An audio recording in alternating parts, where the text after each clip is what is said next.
Torah Q&A. What is an ONAIS?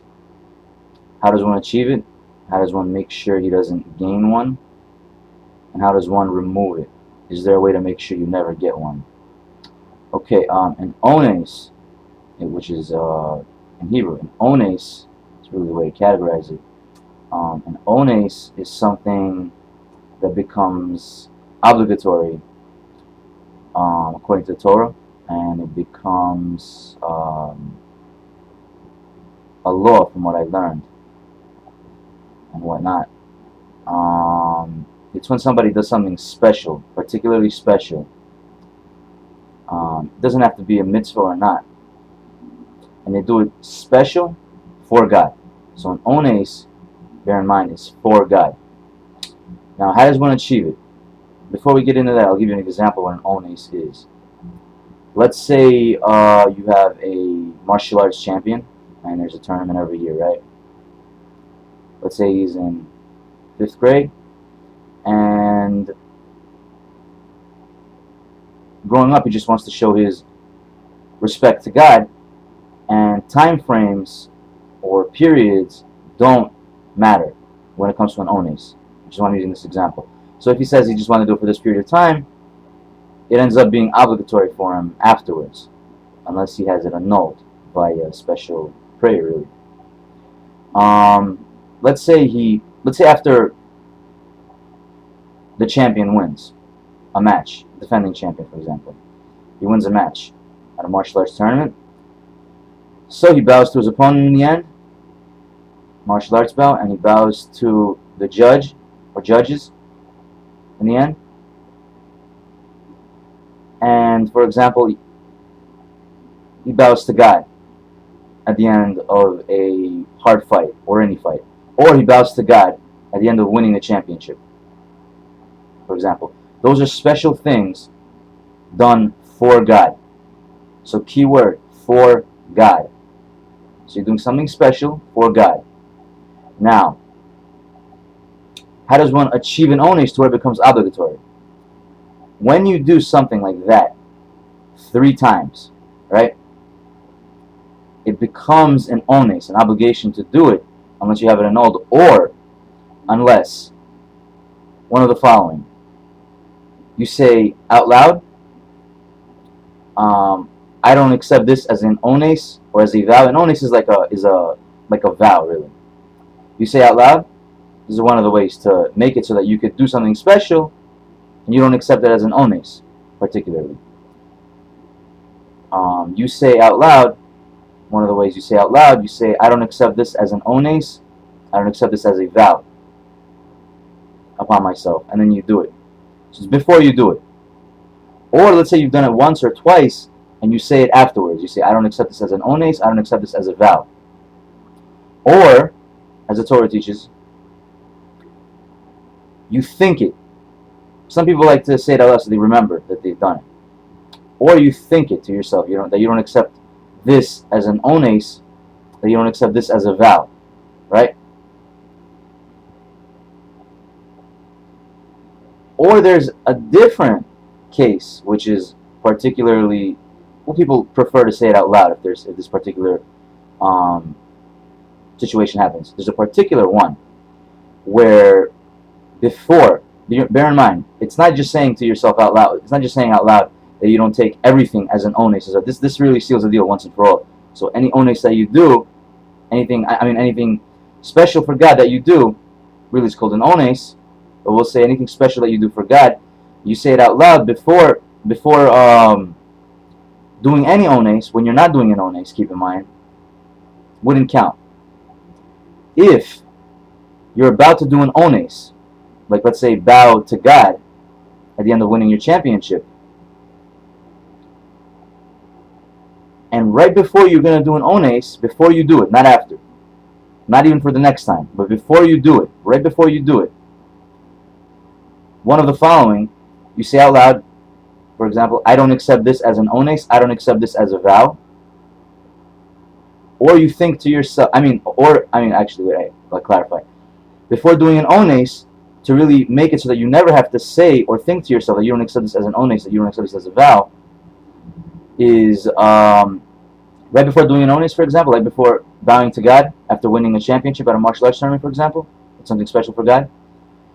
You say out loud that you don't accept everything and anything in the future that would qualify as an onis, that would qualify as a vow. Anyway, you got to say it, that you don't accept anything and everything as an onis, that you don't accept anything and everything as a vow in the future, forever. And you could say it however you want for your own mental clarity, really, as teachers. However you want to satisfy your pending. That's what we'll call it. So before doing an onis, you say that you don't accept anything as an onis, and everything as an onis, or anything possible as an onis, and or as a vow forever. Right before you do something special for God that categorizes it as an onis. So then you could do whatever you want special for God, and it's never going to count, right? Or so the same thing is either you say it in the Torah as teachers, either you say it out loud, or you think it to yourself. You think it to yourself that forever, that you don't accept anything and everything in the future as an ones, as a vow, including this one that you're about to make. So that's special for God forever. And once again, you could think and say out loud anything and everything that you have to clarify to your own knowing that forever you're never accepting an ones, you're never accepting this is an ones, that you're never accepting anything and everything as an ones, and everything and anything as a vow forever. That's at the moment. That's actually right at the time, actually. I mean, right before doing something that is categorized as an ones by the Torah. So, just to clarify that. Now, that's how you make sure that one doesn't gain one in the future. So you choose to do something special for God, and right at the moment you say it to yourself or think it to yourself out loud, and bam, you're cleared forever, really. Cleared forever, really. Now, make sure it's not the third time, though, if you're doing it, though. Think hard. Make sure you haven't done something special to yourself. That is for the intention, mind you. I'm doing this for God. The intention is I'm doing this for God. So, like let's say you have tzitzis, right? And let's say one day you've really fallen in love with God and all of His ways because you finally understood something or something like that, and you're saying Shema, and then you say at a certain moment, at any moment during prayer or whatever, that you're going to kiss your tzitzis during this time for God. And you've done it 3 times, right? You do it 3 times, it becomes an ones. Period. So remember that. Now, how does one remove it? There's a special prayer, I think, that requires 2 witnesses and somebody praying it. Make sure you get all the details right. And you have it said for you. It's said for you as far as I remember. I think it's the same prayer it's the same prayer that would annul a Nazir. That would annul Naziris. Well, it's in the confines of there. In the same prayer, but you choose what to say, really. I remember, that's it, really. It's from the Torah, by the way, mind you. That's how you remove it. I think 3 people have to say it, but I think for an ones, 2 people have to say it. So get that checked out, as far as I remember, if I remember correctly, really.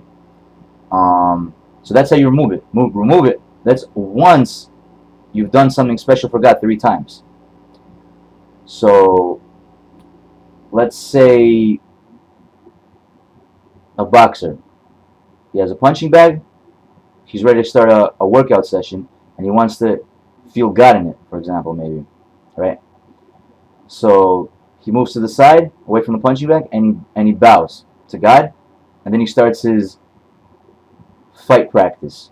He starts his session, and he does it for God specially, right? The intention. Bear in mind you, the intention. He does it for God specially, and he does it 3 times, becomes obligatory upon him. It's like a vow, really.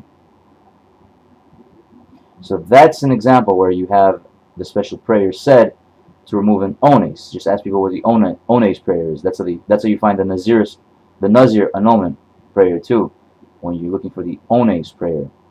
By the way, mind you. So that's how you make sure. By the way, you never